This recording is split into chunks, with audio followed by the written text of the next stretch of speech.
is a very special moment, and it's something that's going to last with a lot of the Muslim community for a very long time, because we haven't been brought together in this way before. I just think this is something that our community was cried out for. And I think even for non-Muslims, they can learn a lot about our religion and our practices. So I just think it's just a fantastic event. I'm just super appreciative of it and all the effort that's gone into it, you know. Looking forward to the next one.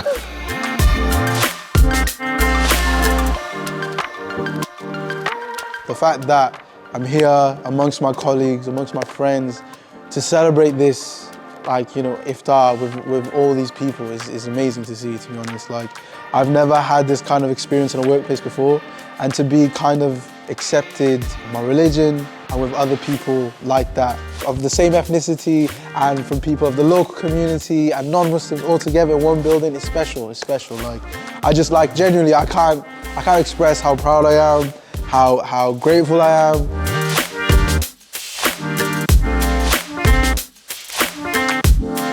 Iftar this season has been incredible.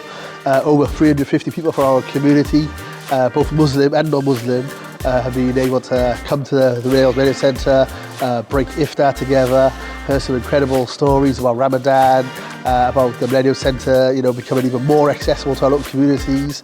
I think it's just exceptional that, you know, that a real landmark institution, you know, that we go past almost every day, has opened up for Iftar. I think it's amazing.